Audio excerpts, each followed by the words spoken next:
Live and direct, live and I take no jive. Legalize it. I mean, how much can a koala bear? Koala bear, koala bear. Koala bear. Barry pulls a joint out of his pocket. Bill says, great, Barry, a reefer. Hi, and welcome back. It's another episode of the Karma Koala podcast, and the koalas are down in New Zealand this week. And we're talking to Julian Buchanan, I should say, at Aotearoa harm reduction in New Zealand. And sorry, my pronunciation of everything, because I haven't had enough coffee this morning, is appalling. And we're going to have a general discussion about drug regulation, drug legalization.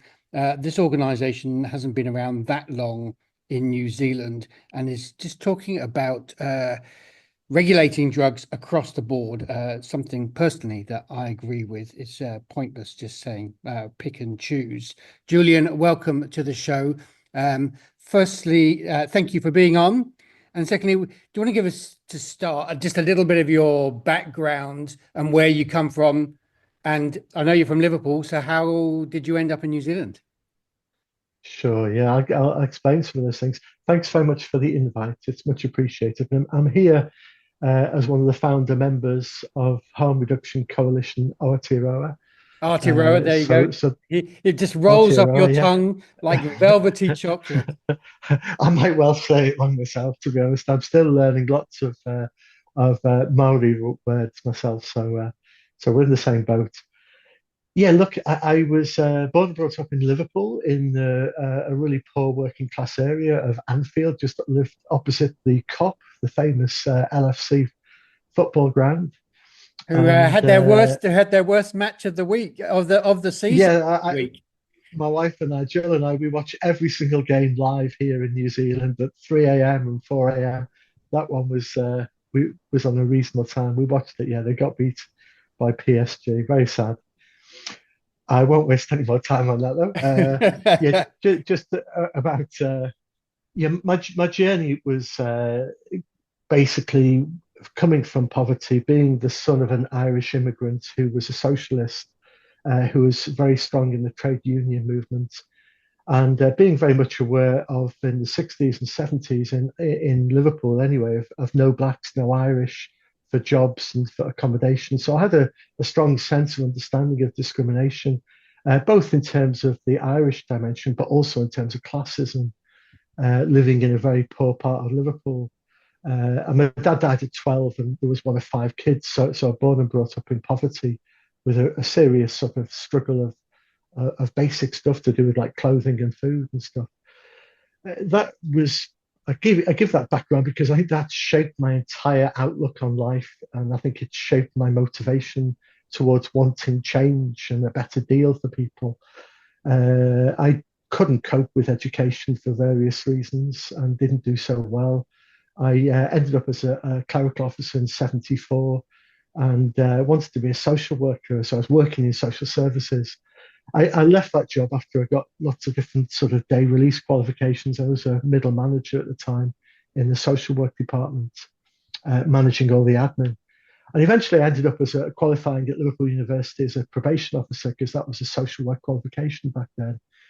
And here I am in the early 80s as a probation officer, growing up believing that the received wisdom was that drugs are bad.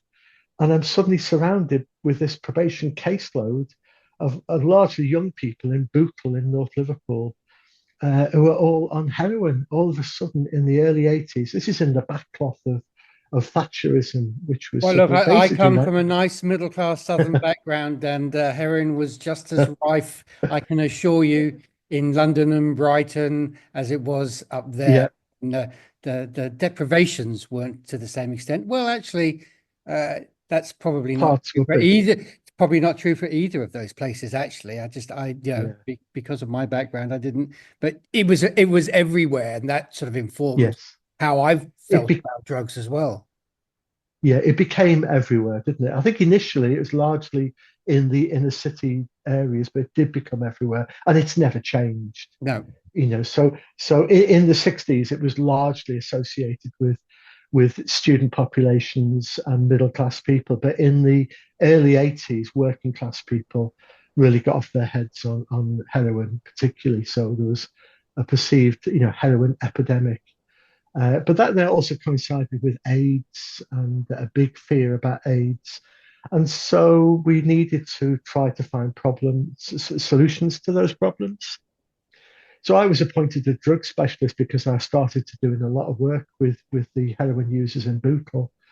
And that's how we began looking at harm reduction. So I worked with Dr. John Marks in Liverpool Drug Dependency Unit, and we were giving out clean needles. We were giving out injectable heroin, injectable methadone. John was also involved in a pilot study to issue heroin reefers for people who preferred to smoke, as well as issuing cocaine to people who are on stimulants. Do those programs still exist in Liverpool? No, they don't. There are programs that do exist for prescribing. So there are some psychiatrists who will prescribe, but not in the way it was. You would really struggle to get injectable heroin, and probably struggle to get injectable methadone. I think if you can get it, it would be very tightly controlled, and you'd be encouraged to reduce. We didn't encourage anybody to reduce. We would encourage them to reduce if that's what they were ready, able, and wanting to do. But ready, able, and wanting was our crucial factors. We didn't coerce people or pressurize people, because if we did, this is where I made the mistakes. This is how I ended up in harm reduction. Initially, I was saying to people, you know how bad drugs are, and you want to give up drugs, and it's going to kill you and stuff. And under pressure, people will agree to such things because parents were onto their case, or because the judge or the doctor was onto their case. And here was I, as a probation officer, onto their case.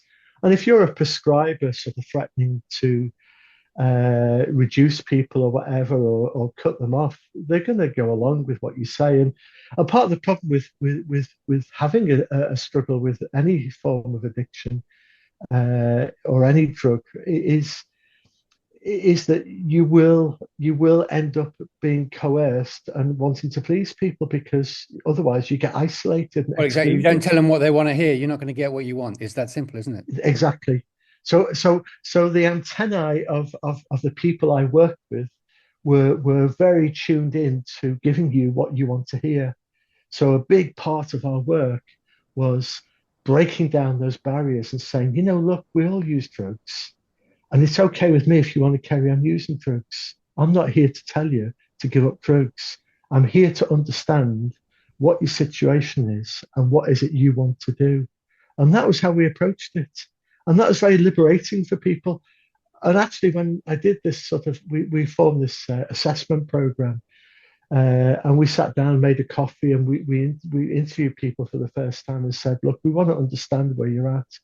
And when we had that approach, people were sometimes in tears at the end of it. And they were saying, no one's ever listened to me before. No one's ever understood what my situation. And it wasn't that we offered any solutions. It's just that we accepted them, and we had ideas and harm reduction strategies to help them. So my colleague, who was a nurse, would show them how to inject more safely. So we'd show people how to inject.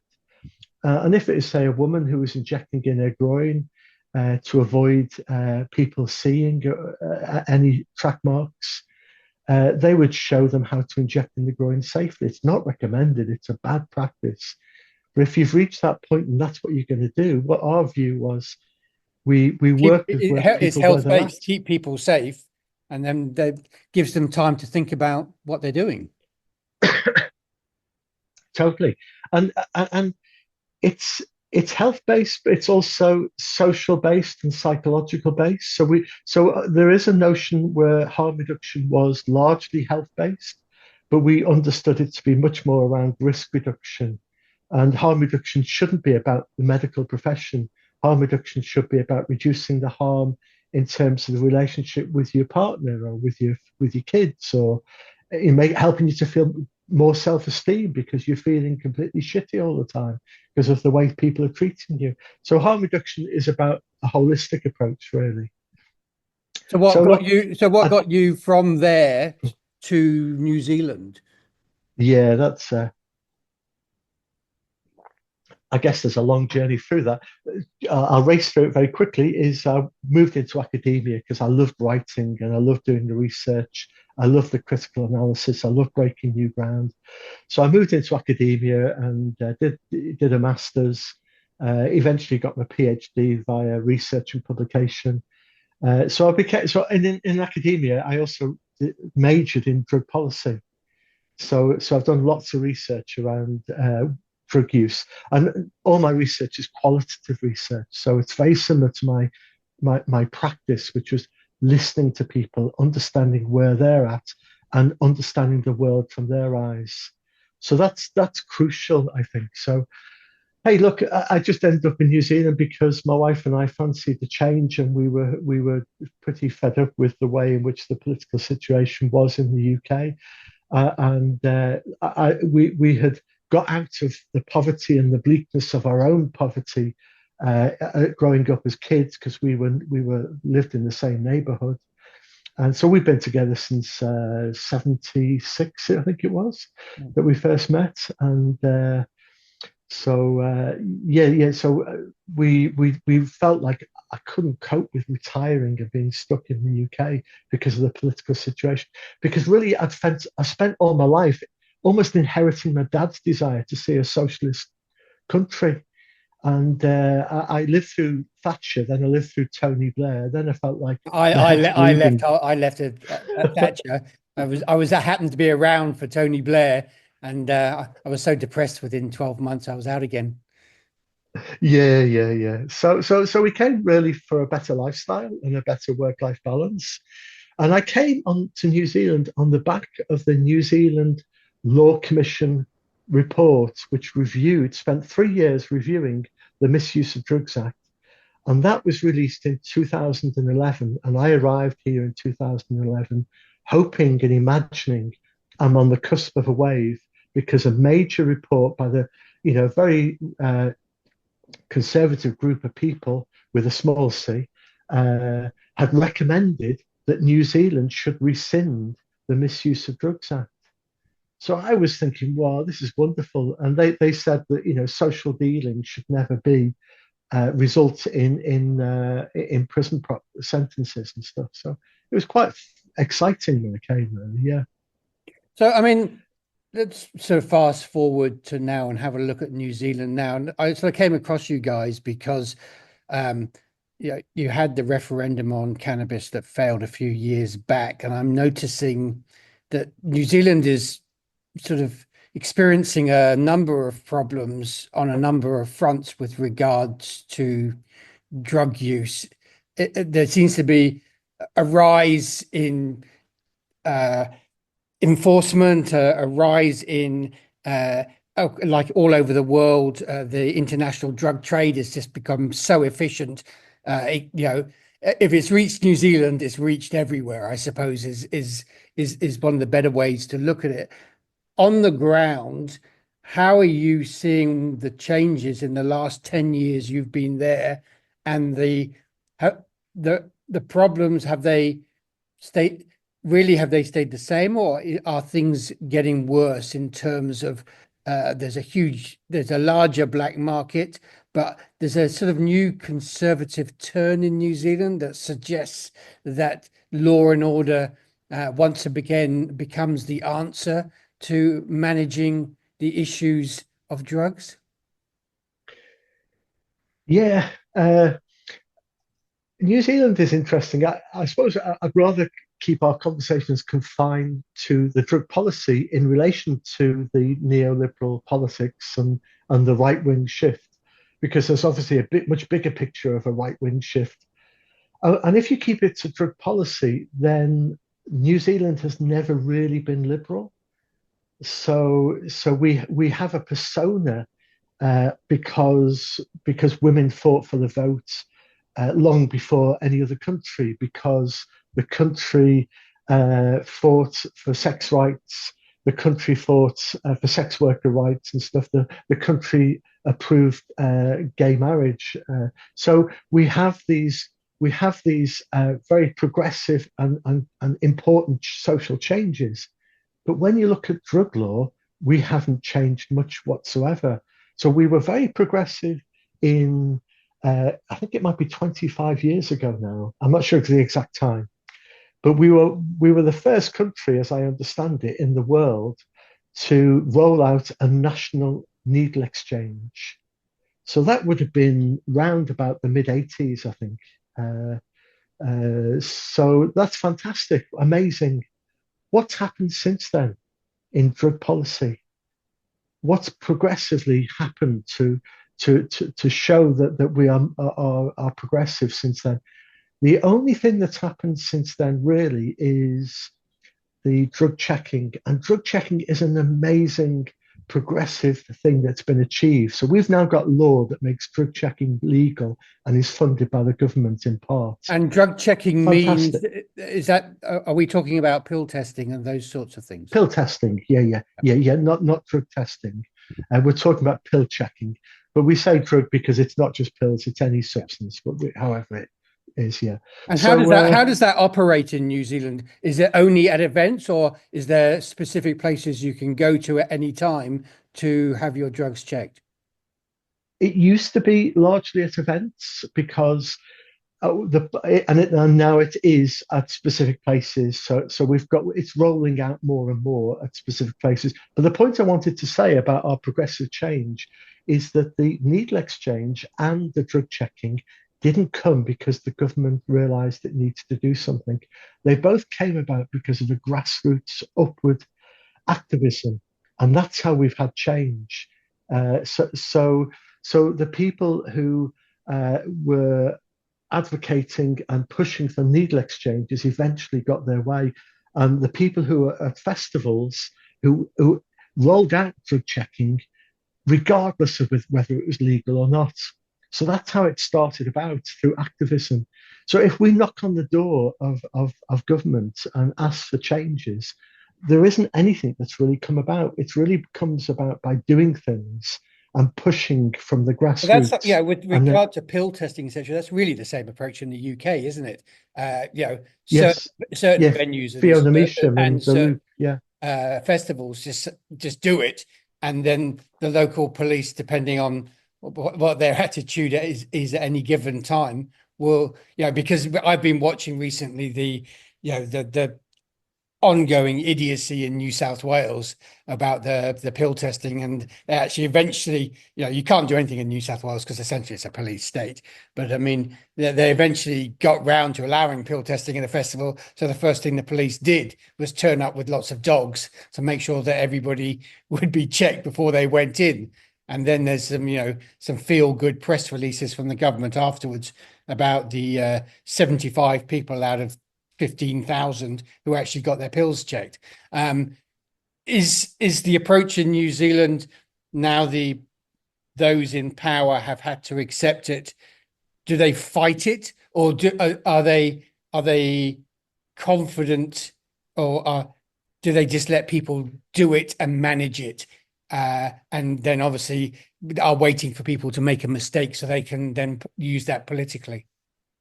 No, I would say it's embraced and accepted, and we've done a good job here. I think particularly credit needs to go to Wendy Allison, who helped lead that movement. And now there's a much bigger group of people, of course. So I think if you want to, it'd be good for you to have a session on drug checking and chat with Know Your Stuff. They're the people who set it up in the first place. And Wendy Allison was the person who led that show, really, and she was keen to do that. She was one of my students back in, maybe 8 years ago, 10 years ago, was it? I don't know. No, But she was saying that conversation, because most of the people who listen to the show are in the US, and these concepts are just on another planet at the moment in those sorts well, of look, I would say what's happened, really, why things like medical cannabis and pill testing get through the door is because they are the politicians' children. so that if you want to bang on the door of prohibition or drug law reform, then what you often have is largely middle class drug reformers knocking on the door asking for exceptions to prohibition that will actually help the children of people in power not to get caught up in the net of prohibition. Because prohibition was never intended to catch the children of the middle class people in power. It was really to catch the poor people, the rebels, the troublemakers, the black people, the indigenous people. And they're the people who are largely at the sharp end of prohibition. And that's why at Harm Reduction Coalition Aotearoa, we're keen to abolish the entire system of prohibition and make sure that the people who are most affected by prohibition are not left behind. So we've legalized medical cannabis here, but poor people can't get medical cannabis. No, well, it's a But huge neither piece can at they. the moment where one of the few people who actually supplies it out at a reasonable price got arrested, whereas you have a whole lot of medical cannabis companies making a lot of money, and interestingly, they can't even manage to survive themselves. I don't know how they manage their economics because they're certainly getting more than enough money from their customers. New Zealand sort of dug itself a hole with a referendum that various political players played perfectly, so they retained the status quo a number of years back, I believe, and it's sadly put the country back a number of years. What and how do harm reduction do in order to raise an issue? So when we were young and you were in Liverpool and I was in Brighton, we basically had four drugs. We had marijuana, as everybody calls it, I like to call it cannabis. Yeah. We had speed, which everybody calls meth now. We had heroin and we had magic mushrooms and LSD. There are five drugs, essentially, and a few other things. In this day and age, the young are growing up with a buffet of 50 to 60 drugs. And with the advent of new technology and the discussions I'm having, I believe within the next 5 years, that'll turn into 5,000 drugs. It's a real issue. And it's people don't realize, humans take drugs. They have since the beginning of time. We probably are humans in the way that we are because we took drugs. So this is a really actually very important environmental issue for people to understand. We're at 1% in, if even that, and we're about to enter a technological revolution that's going to fire us forward very, very quickly. The distribution channels are set up on the side of the law that can make money very easily. How do we manage these issues and raise them when we're entering a period of time that it's very complicated and very convoluted? I think we move away from getting bogged down with the complicated or the complexity of everything and just acknowledge that the system that we've got makes absolutely no good whatsoever. Every single substance we have is more harmful and more risky driven underground and under prohibition. Prohibition itself does massive harm. So we talk about prohibition. So I could talk about prohibition for hours in terms of the harms. Unfortunately, we've only got 9 minutes, 22 seconds left already. Sure. That's the problem with this. So the thing is we know that prohibition makes drugs more dangerous, more risky, more harmful. So we need to legalize drugs and we need to bring them out in the open. And by bringing drugs out in the open, we can regulate them. By bringing them out in the open, people can talk about issues and people can have honest adult conversations about them. And we know then that the people will not be arrested and people will not be driven underground. I suppose I've got a question here is, if we open up this conversation, my experience on now writing about this every day for a decade is you open up the conversation and unfortunately those in power have the control to say yay or nay to whether something happens, whether it comes up from street level or not. And what they do to complicate the issue is, in short, they take a small part of it and they overcomplicate it so much that it creates, they do it on purpose. So it creates a log jam that takes 5, 7, 9, 15, 20 years to clear. And then once you've cleared that log jam, they create another one. Yes. How do we open that conversation? A simple conversation is that what I do with my body and what I ingest in my body is my human right. There is absolutely no way that it makes any sense for anybody to dictate what I can do and what I can't do within my own body. It's a no-brainer. It's obvious. Now, if we can accept that, then legally I should be able to take and ingest whatever I want. Why can't I? Well, it's my body. And so if you start from a human rights perspective, how on earth did we arrive in a position where it can become illegal for me to not consume certain things in my body? I understand about the consequences and repercussions for other people, but we have laws about how I live my life and my choices affecting other people. That's fine. We've got laws to protect that.